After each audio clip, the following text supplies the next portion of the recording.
Listen, girls, this is Jerningham here, ladies and gentlemen. Let's watch this. British troops must prepare to fight in Europe once again. Times Radio, the guy talks about. So it's in the Times Radio as well. Look at this. Something's coming. Russia is not going to win, but Ukraine must not lose. Ukraine must not lose on behalf of the whole of the West. Let's begin by talking about what Boris Johnson has written in the Sunday Times. He says we have to steel ourselves for a long war. How do we do that? Well, Boris Johnson is absolutely right as far as that is concerned. I think, dare I say it, there are two groups who are disappointed at how long this war has taken. One is the international media, and the second is Vladimir Putin. I think both had rather anticipated, rather like the Six-Day War of 1967, that this war would be done and dusted really rather quickly. But actually, of course, as we've all seen, it is not turning out that way. Indeed, many Ukrainians would say it's not just been sort of 112, 113 days.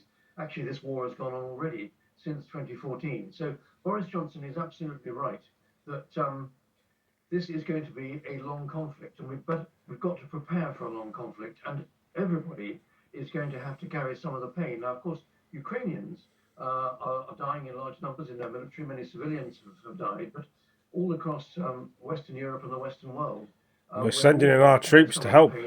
As household prices rise, energy supplies are difficult. That's what we're doing.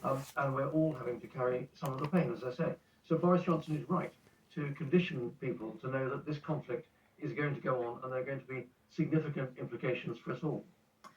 Let's talk about the training of troops, this plan to train up to 10,000 soldiers every 120 days. Is that realistic, and how would that be done? Well, it's certainly ambitious. It'll be realistic if the ambition can be turned, obviously, into reality.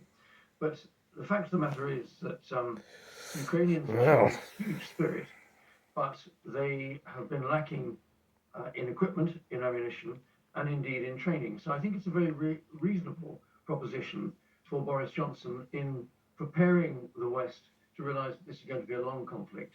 But it's a long conflict that's going to be fought by the Ukrainians, and therefore we have an obligation to help them deliver at the top of their game, and that means training.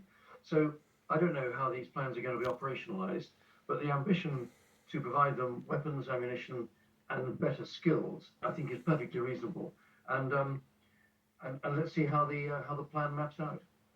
Earlier on, we spoke to Jerome Starkey, the defence editor of The Sun, and he was talking to us about comments which have been made by General Sir Patrick Sanders, the new army commander.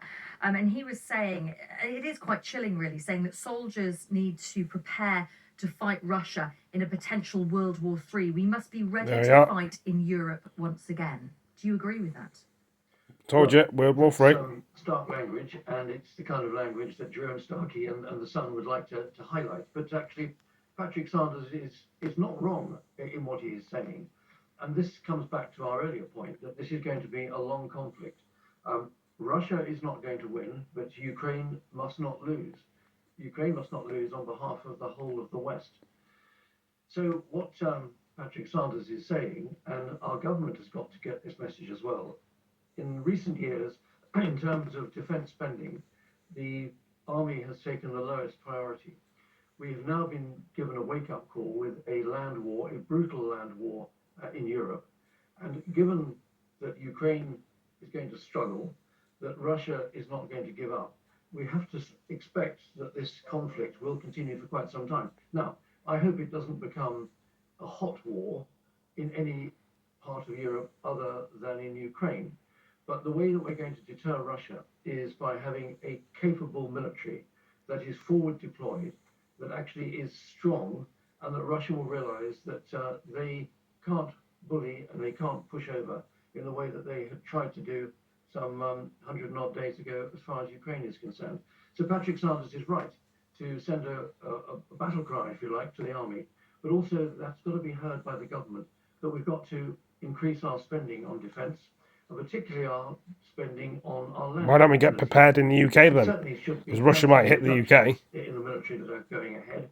I'd like to see the army a little bit larger, and I'd like to see our conventional warfighting capability significantly increased.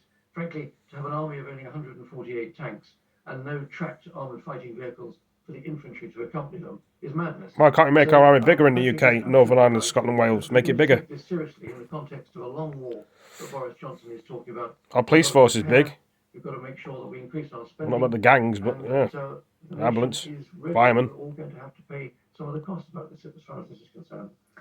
You talk about the difficulty that we have to make sure that Russia doesn't win this war. We have to make sure, essentially, that Ukraine does win this war.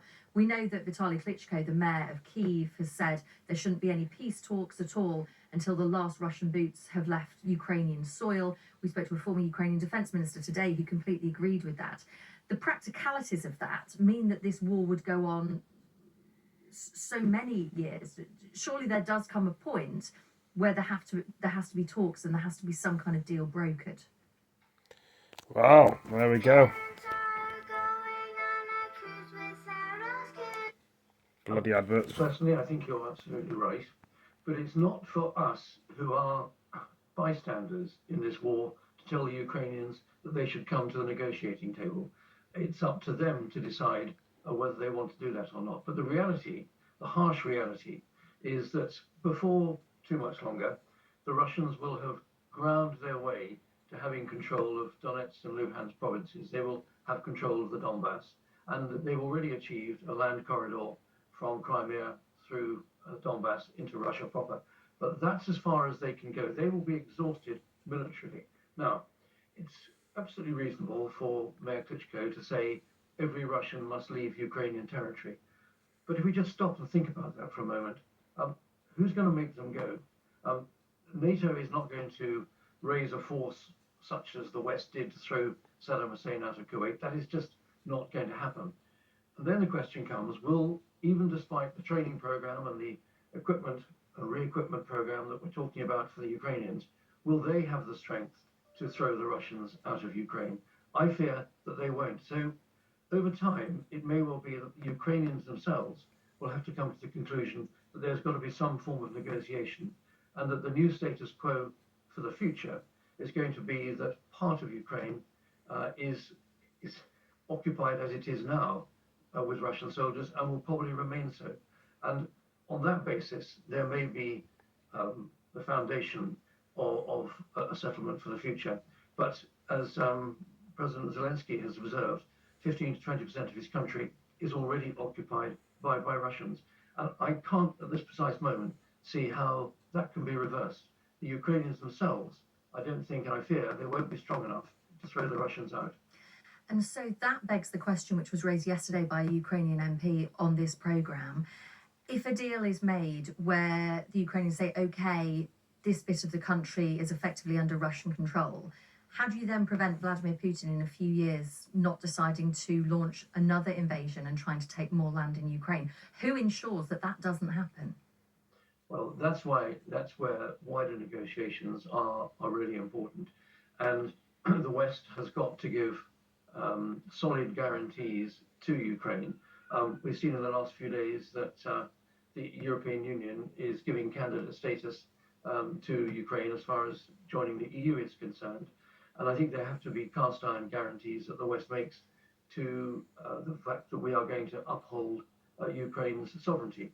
And it's perfectly reasonable and right to say that the whole of the Ukrainian territory, as mapped now, is Ukrainian, and to object to the fact that part of it is occupied by Russian soldiers. And again, it comes back to the point that General Sanders was making. We have got to be prepared to face down Russia from a position of strength, not just a war of words, but actually to make sure that Western military is strong enough to show a positive deterrent to Russia, not to risk a further incursion either into Ukraine, the Baltic states, or into any other state which has a border with Russia. There we are, guys and girls, ladies and gentlemen. This morning. We'll end the video. Thank you for joining me, and I'll see you all in the next one. Peace.